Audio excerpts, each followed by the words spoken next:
बच्चों, फिर आज आप लोगों के बीच इतिहास के पाठ 9 मुगल दरबार के संबंध में कुछ बात करेंगे। इसके पहले 3 क्लासें इस पे हो चुकी हैं और इसके प्रमुख विषय बिंदुओं पर चर्चा हुई है, लेकिन उसके बावजूद कुछ बिंदु ऐसे हैं जिस पे मैं चाहता हूं कि आप लोगों उसको समझें, क्योंकि प्रश्न पाठ के किसी भी विषय बिंदु से आ सकता है। तो इन पहलुओं को समझना जरूरी है। आज इस पाठ के अंतर्गत जिन विषय बिंदुओं पर मैं चर्चा करना चाहता हूं, एक तो सबसे बहुत महत्वपूर्ण है मनसबदारी व्यवस्था। इसके साथ साथ मुगल काल में सूचना तंत्र को भी समझना जरूरी है। साथ में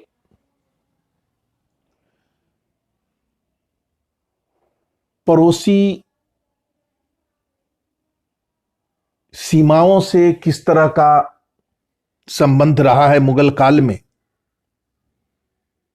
इसको भी जानना जरूरी है। तो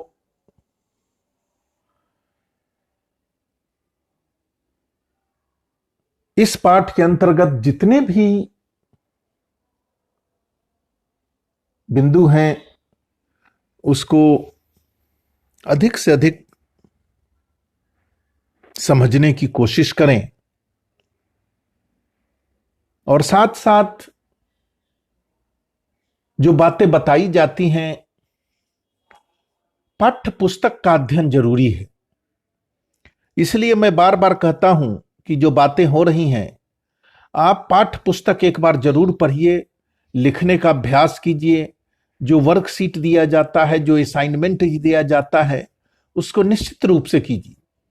और मैं ऐसे भी क्लास में प्रतिदिन 2 प्रश्न उत्तर करवाता हूं, जिससे बच्चों के लिखने का अभ्यास बना रहे, लिखने की क्षमता बनी रहे, ताकि परीक्षा के दौरान उसको अधिक से अधिक फायदा मिल सके। तो आज मैं बात करना चाह रहा हूं मुगल दरबार के अंतर्गत मुगल साम्राज्य के में सूचना तंत्र, कम्युनिकेशन किस तरह से होता था, उसके बारे में कि उस समय में एक जगह से दूसरी जगह किस तरह से समाचारों का आदान प्रदान होता था। क्योंकि मुगल साम्राज्य बहुत बड़े भूभाग में फैला था। इसके बारे में मैं एरिया के बारे में बता दूं, कई बार चर्चा हुई है। क्षेत्रफल को आप देखेंगे तो आपको ये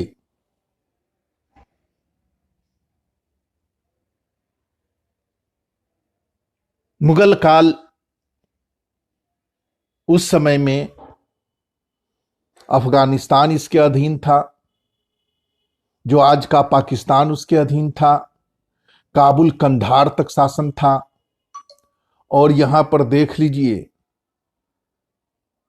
तमिलनाडु तक, पूरब में जो बांग्लादेश है वो क्षेत्र, ये पूरा एरिया, ये बंगाल का एरिया था ये। तो इससे स्पष्ट है। अब राजधानी होती थी आगरा। अब यहां से कहीं कोई सूचना जाना है, कंधार, काबुल, पेशावर, पटना, लखनऊ, कलकत्ता या मैसूर, तो किस तरह का सूचना तंत्र था, तो इसको समझना जरूरी है। ये जो ब्लैकेट ये दिखा रहा है, ये मुगल साम्राज्य था, इतनी दूरी में फैला हुआ। अब आ जाइए मनसबदारी व्यवस्था के अंतर्गत जो मैं आज बात कर रहा हूं, सूचना का आदान प्रदान किस तरह से होता था, इसके बारे में। उस समय में सूचना का आदान प्रदान सटीक और सही एक जगह से दूसरे जगह पहुंचे, इसकी पूर्ण व्यवस्था होती थी। मीर बख्शी यानी दरबारी लेखक और सूचना जो लिखा जाता था एक जगह से दूसरी जगह जाता था,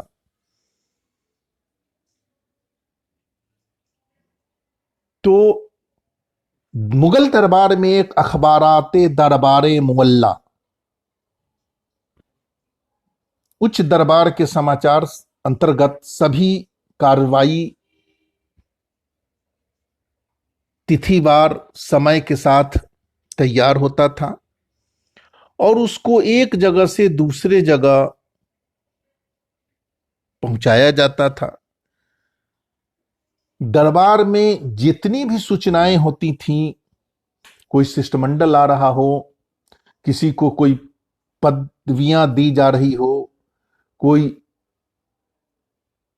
अन्य प्रकार की गतिविधि होने वाली हो, सारी सूचनाओं को वाक्यानिवेश जो होते थे, नवीश, वो लिखते थे और फिर ये दस्तावेज के रूप में पुलिंदा बनकर एक जगह से दूसरे जगह जाता था। अब बांस के डब्बों में लपेटकर कागजों को रखा जाता था और उसको लेकर हरकारा पद्धति यानी एक जगह से दूसरी जगह दौड़ते हुए संदेश को पहुंचाया जाता था और इस प्रकार बादशाह के क्षेत्र अंतर्गत एक जगह से दूसरे जगह समाचार पहुंच जाता था। इसमें जो भी सरकारी घोषणाएं होती थी, जो सूचनाएं होती थी, ये आदान प्रदान इसी तरह से होती थी। जो ये हरकारा होते थे, ये दौड़ कर चलते थे, इसके बारे में, ये दौड़ कर चलने वाले जो लोग थे, ये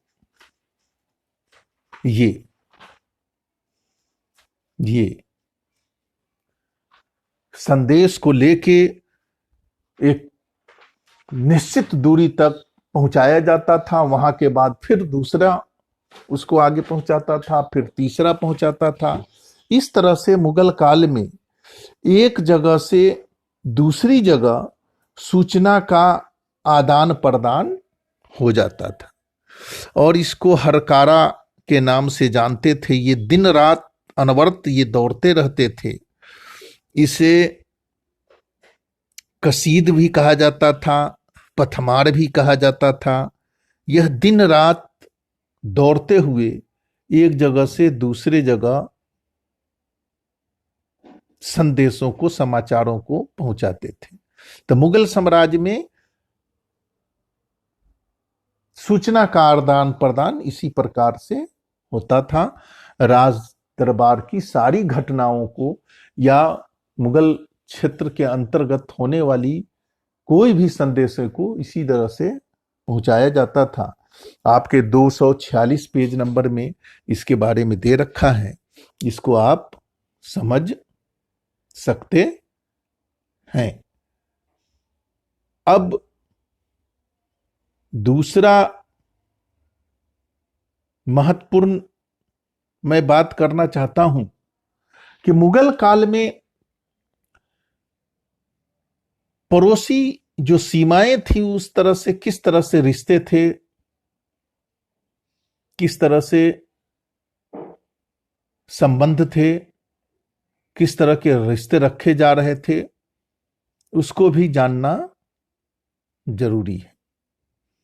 मैंने अभी मैप में बताया कि मुगल साम्राज्य का क्षेत्रफल पश्चिम में अफगानिस्तान, ईरान तक जाता था और हिंदू कुश पर्वत तक इनका नियंत्रण रहता था। लेकिन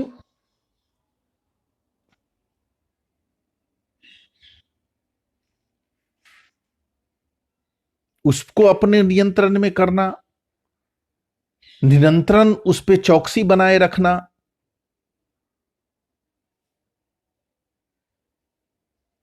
उसको अपने अधीन रखना, यह बहुत बड़ी चुनौती थी। और कंधार सहाफियों के बीच कई संघर्ष इसको लेके होते रहते थे।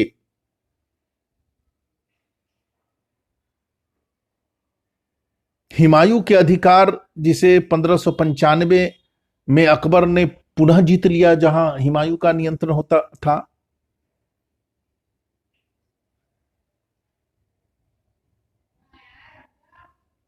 और कंधार तक अपने अधीन 1613 ईस्वी में जहांगीर ने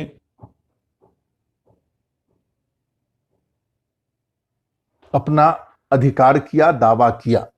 और इसके साथ साथ ऑटोमन साम्राज्य होता था, उस्मानिया साम्राज्य, जो मध्य एशिया में, जो आज का तुर्की है, सऊदी अरबिया है, ईरान है, इराक है, वो पूरा क्षेत्र ऑटोमन साम्राज्य में आता था।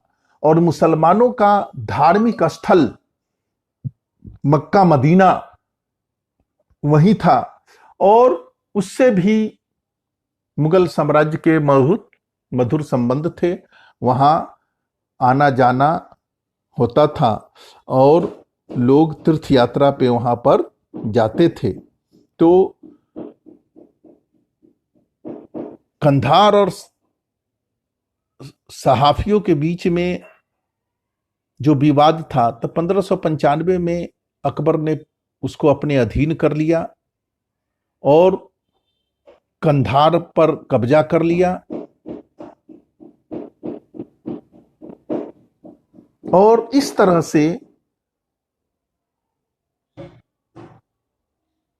जो व्यापारिक दृष्टिकोण से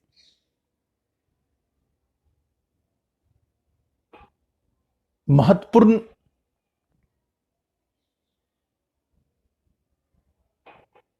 बहुमूल्यों के आयात और निर्यात के दृष्टिकोण से यह बहुत महत्वपूर्ण मार्ग था, स्थल था। और मैंने जैसा कि बताया कि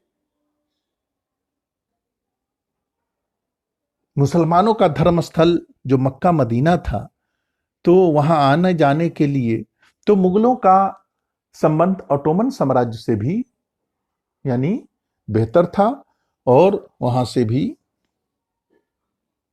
व्यापार होता रहता था। और बहुत सारा दान या तोहफा मुगल साम्राज्य की तरफ से ऑटोमन साम्राज्य के शासकों तक भी पहुंचाया जाता था, वहां फकीरों में वितरित किया जाता था। और अकबर का शासन धार्मिक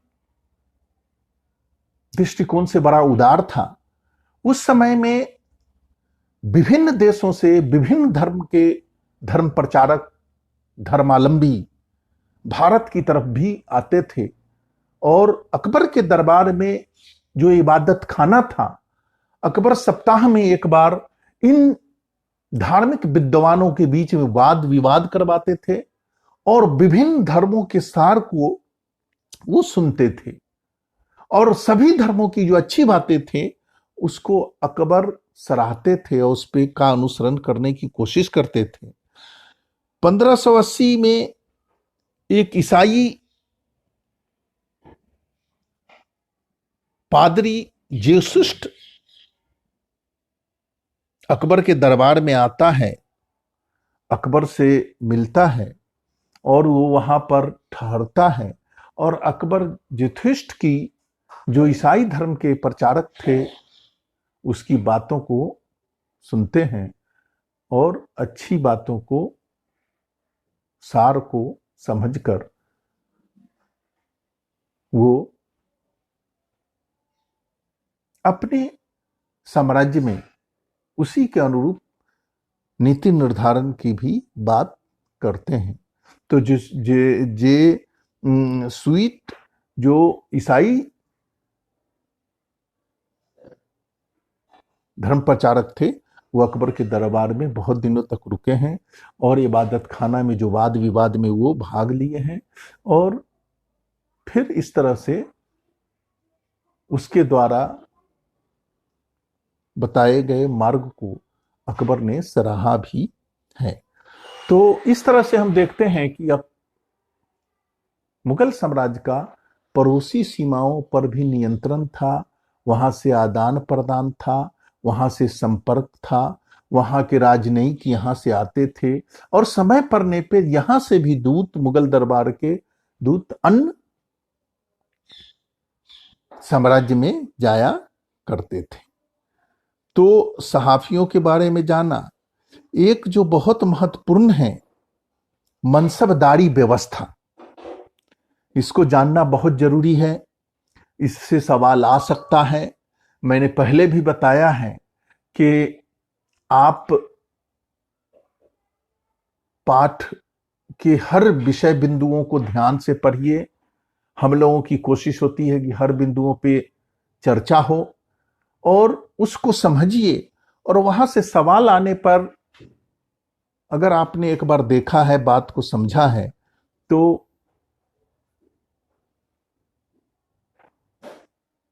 समझने में या उत्तर देने में आपको कठिनाई नहीं होगी। मनसबदारी व्यवस्था मुगल काल की प्रमुख व्यवस्था है और इसी से मुगल साम्राज्य की शासन व्यवस्था सुचारू रूप से संचालित होती थी, चलती थी, जो अकबर के काल में 1570-75 के समय में अकबर ने पुरानी व्यवस्थाओं को समाप्त कर मनसबदारी व्यवस्था शुरू की थी।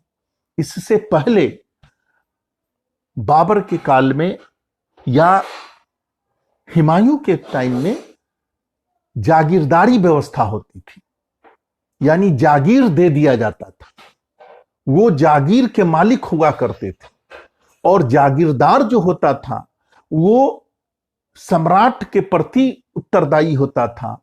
लेकिन वहां पर देखा जाता था जागीरदारी व्यवस्था में कि कई जागीरदार वफादार नहीं होते थे, विद्रोह की स्थिति आ जाती थी, बड़ी बड़ी उसमें विषमताएं पाई जाती थी। तो अकबर ने जब 1556 में सन पर आसीन होने के बाद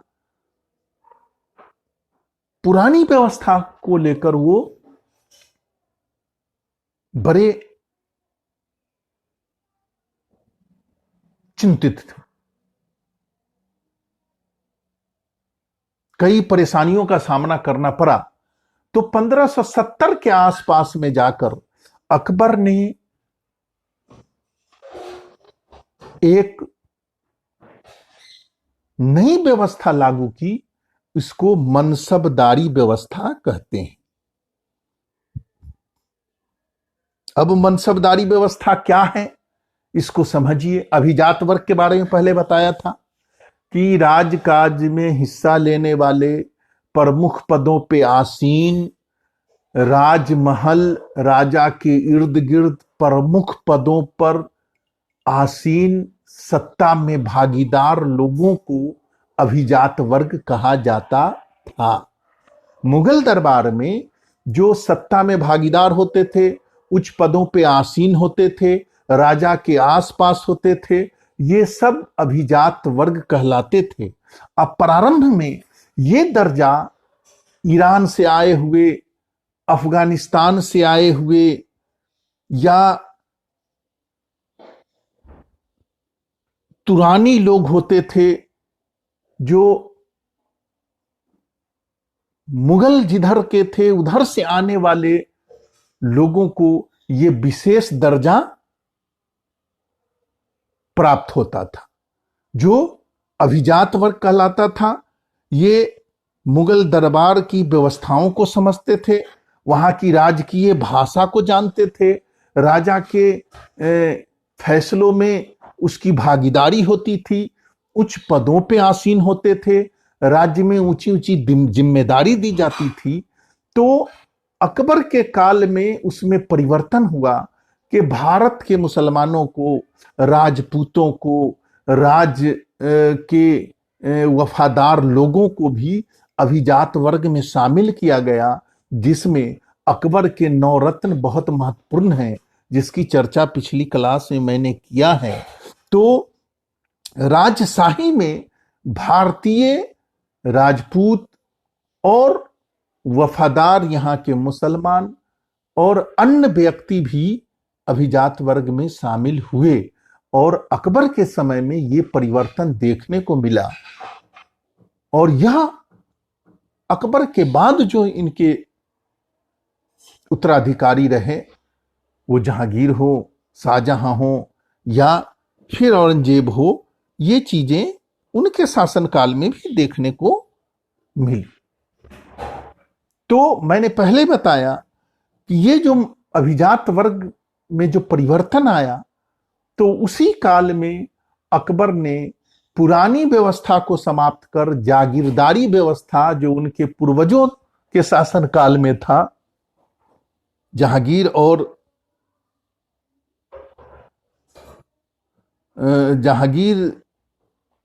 यानी हुमायूं और बाबर के समय में, उसको पलट के इन्होंने मनसबदारी व्यवस्था की शुरुआत की। यह, इसका शाब्दिक अर्थ होता है मनसब, एक अरबी का शब्द है जिसका अर्थ होता है पद, उपाधि, प्रतिष्ठा। और मनसबदार का मतलब हुआ कि पद को ग्रहण करने वाला, मनसबदार। तो मनसबदारी व्यवस्था अकबर ने 1570-75 के आसपास में शुरू की, और जागीरदारी व्यवस्था को समाप्त करके शुरू की, और मनसबदार को नियुक्त किया गया। मनसबदार विभिन्न श्रेणी के होते थे। छोटे मनसबदार होते थे, मध्यम श्रेणी के मनसबदार होते थे, उच्च मनसबदार होते थे। छोटा मनसबदार 10 मनसब उसके पास होते थे, तो 10 से लेकर 10,000 तक मनसब वाले मनसबदार होते थे। जिसके पास जितना अधिक मनसबदार होता था, वो उतना शक्तिशाली होता था, उसके पास उतनी सेनाएं होती थी, उसके पास उतना क्षेत्रफल दिया जाता था, उनके पास उतने घुड़सवार होते थे, उसकी शक्ति उतनी बड़ी होती थी। लेकिन उसमें भी ध्यान रखा जाता था कि 5,000 से अधिक मनसब वाले जो लोग होते थे वो राजघराने और राजशाही खानदान से जुड़े हुए बहुत नजदीकी व्यक्ति को दिया जाता था। इसके अलावा और भी छोटे छोटे मनसबदार होते थे, उसकी 33 श्रेणियां होती थी। मैंने जात के बारे में बताया था जात और सवार, ये पद होता था, पदवी होती थी। जिस मनसबदार के पास जितनी जात होती थी, जितनी सवार की उपाधि होती थी, वो उतने बड़े मनसबदार होते थे। सवार का मतलब होता है कि उसको घुड़सवारी यानी सेना रखने की व्यवस्था थी। तो इस तरह से मनसबदारी व्यवस्था अकबर के काल में लागू हुई। सबसे छोटेदार जो मनसबदार होते थे वो 10 मनसब के मालिक होते थे और 10,000 तक के भी मनसबदार होते थे। और जात और सवार के अनुरूप उसको की श्रेणियां होती थी, वो उतने बड़े होते थे। और मनसबदारों की 33 श्रेणियां होती थी। इसके अधीन सेनाएं होती थीं, घुड़सवार होते थे, उसका रख रखाव, उसकी देखभाल राजा के आदेश पर हर तरह की आज्ञा पालन के लिए तैयार होते थे। राजा कहीं भी साम्राज्य में कहीं कोई असंतोष हो, कहीं कोई उपद्रव हो तो उसको भेजा जाता था। और ये मनसबदार अपने सेनाओं के द्वारा, घुड़सवारों दोनों के द्वारा ये वहां पर मुस्तैद होते थे और सम्राट की, बादशाह की हर आज्ञा को मानने के लिए मजबूर होते थे। इन मनसबदारों की नियुक्ति राजा खुद करते थे। राजा के इच्छा के अनुसार ये कभी भी हटाए जा सकते थे और राजा की खुशी यानी अकबर की खुशी पर, इच्छा पर इनकी निर्भरता थी। किसी भी मनसबदार की श्रेणी में परिवर्तन किया जा सकता था, यानी उसके मनसब को घटाया बढ़ाया जा सकता था। ये सारी जिम्मेदारी ये समझो कि राजा के ऊपर होती थी। राजा की इच्छा होती थी किसी भी मनसबदार को की श्रेणी में बढ़ोतरी कर दें, किसी भी मनसबदार को की श्रेणी को कम कर दें। और राजा सम्राट इससे विभिन्न तरह के काम लेते थे और ये उसके लिए ये मनसबदार तैयार रहते थे। उसके बदले में प्रति माह राजकोष से इसको वेतन दिया जाता था, नगद वेतन दिया जाता था। 10,000 मनसबदारों को 60,000 प्रति माह वेतन मिलता था और 5,000 के प्रथम श्रेणी के मनसबदार को 30,000 वेतन दिया जाता था। और अन्य मनसबदारों पर भी इसी तरह का निर्धारण उसके श्रेणी अनुसार होता था। तो मनसबदार राजा द्वारा नियुक्त किया जाता शहंशाह। मनसबदार की श्रेणी बढ़ाई घटाई जा सकती थी। मनसबदार की 33 श्रेणियां थी। सबसे छोटे मनसबदार 10 मनसब के मालिक होते थे। बड़े मनसबदार का मनसब 10,000 तक हो सकता था, लेकिन आमतौर से 5,000 से अधिक मनसबदार वाले जो मनसबदार होते थे वो राजशाही घराने से जुड़े हुए बहुत नजदीक लोग होते थे। और ये सारे मनसबदार राजा के प्रति उत्तरदायी होते थे। इनका कर्तव्य होता था कि राजा के प्रति वफादार रहें, राजा के आदेश का पालन करें। और इनके पास जो सैनिक और घुड़सवार होते थे उसकी देखरेख की जिम्मेदारी इन मनसबदारों की होती थी। ये मनसबदारी व्यवस्था थी जो बहुत ही सफल रही और अकबर के बाद जो इसके उत्तराधिकारी रहे, इस मनसबदारी व्यवस्था को ये लोग आगे तक ले गए और इनको अपने शासन को नियंत्रित करने में इन मनसबदारों से बड़ी मदद मिली। अब मनसबदार की कुछ मेरिट और डिमेरिट्स पे बात कर लेते हैं। मनसबदारी व्यवस्था जागीरदारी व्यवस्था को समाप्त करके बताया गया था। यह प्रति माह सम्राट के वेतन पर निर्भर था, इसलिए ये सम्राट के प्रति वफादार भी होता था, सम्राट पर निर्भरता होती थी, और ये विद्रोह करना इन मनसबदारों के लिए बड़ा मुश्किल होता था। दूसरी विशेषता यह थी कि मनसबदार अयोग्य हैं तो इसको बढ़ाया घटाई, मनसब की श्रेणी को, उसके पद को घटाया बढ़ाया जा सकता था ये।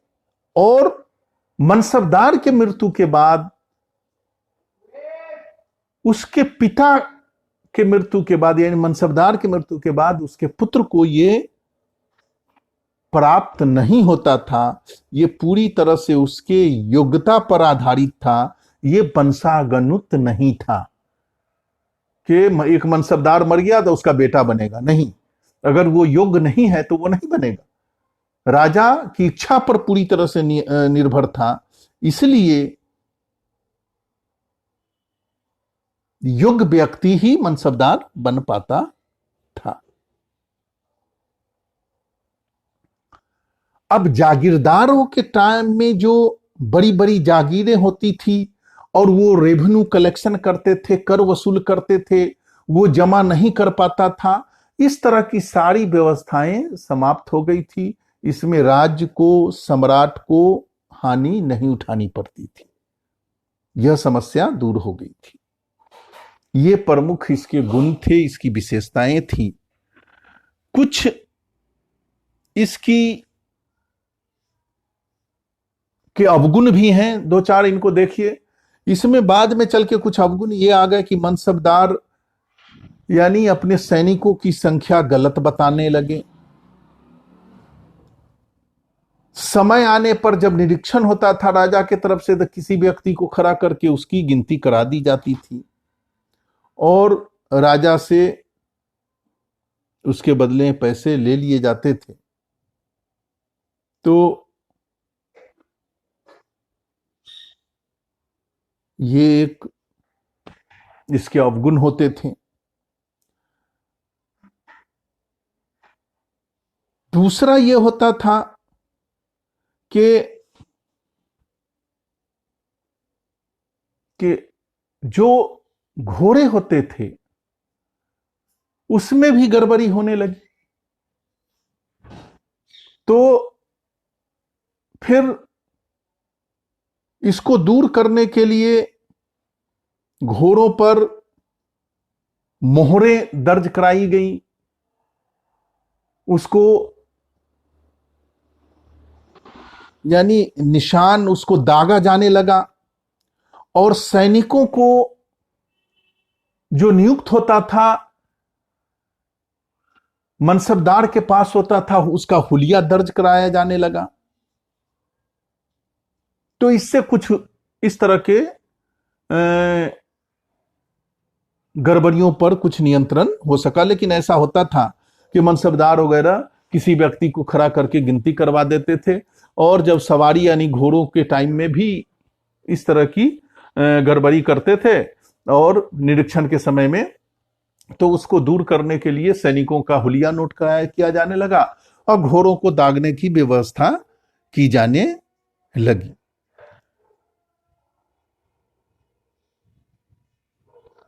दिक्कत इसमें एक ये थी कि जो सैनिक होते थे उसको वेतन मनसबदार देते था। तो सैनिक राजा के प्रति नहीं हो के मनसबदार के प्रति ज्यादा वफादार होने लगा, क्योंकि जो सैनिक होते थे उसको वेतन डायरेक्ट मनसबदार देते थे। तो इससे एक पक्ष ऐसा भी उभर के आया कि राजा के प्रति उसका समर्पण कम दिखता था, मनसबदार के प्रति अधिक दिखता था, जो एक विद्रोह की भावना को प्रेरित करता था। तो ये एक दोष था। बाद में चल के देखा गया कि इन मनसबदारों में विलासता आने लगी, व्यवस्था गड़बड़ होने लगी, इनका जीवन विलास यानी अय्यासी वाला होने लगा, विलासता पूर्ण होने लगा, जिससे उसके अंतर्गत बहुत सारे लोगों को कष्ट होता था। तो इस तरह से हम देखते हैं कि मनसबदारी व्यवस्था के अंतर्गत अब राजा के दरबार में ये मनसबदार इकट्ठे होते थे। देखिए ये सब मनसबदार हैं, ये अपने पद और प्रतिष्ठा के अनुसार ये राजा के दरबार में शामिल होते थे, राजा के दिशा निर्देश को मानते थे, और इस तरह से ये मनसबदारी व्यवस्था आगे की ओर अग्रसर होता रहा। तो इस तरह से हम लोगों ने मनसबदारी व्यवस्था को जाना, अभिजात वर्ग के बारे में जाना, और फिर संचार व्यवस्था के बारे में जाना, और मुगल साम्राज्य का अपने पड़ोसी सीमाओं से किस तरह का संबंध था, कंधार और पश्चिमी क्षेत्रों पर किस तरह से ये अपना नियंत्रण बनाए रखें, इस पे चर्चा की गई। तो इस तरह से आप लोगों को ये आज की बातें समझ में आई होंगी। इस तरह से ये 9वां चैप्टर मुगल दरबार समाप्त होता है। इसके अधिकांश बिंदुओं पर चर्चा हुई है। अगर आप इसको एक बार पढ़ेंगे, अपने टेक्स्ट बुक में देखेंगे, लिखने का अभ्यास करेंगे, तो निश्चित रूप से आपको फायदा मिलेगा। अगर इसमें से कोई भी बिंदु आपको लगता है कि समझ में नहीं आया, कोई दिक्कत हुई, तो आप कमेंट बॉक्स में लिखिए, या फिर व्यक्तिगत नंबर पर संपर्क करके उस विषय बिंदु को आप समझ सकते हैं। आपकी सेवा में हमेशा हम लोगों की कोशिश है कि बच्चों के बीच में विषय की स्पष्टता अधिक से अधिक हो, बच्चे प्रत्येक विषय बिंदु को समझें और उसको जानकर अधिक से अधिक लाभ उठाने की कोशिश करें। तो बहुत बहुत धन्यवाद। आज का क्लास यही समाप्त होता है। इसके साथ ही ये 9वां चैप्टर भी समाप्त होता है। बहुत बहुत धन्यवाद।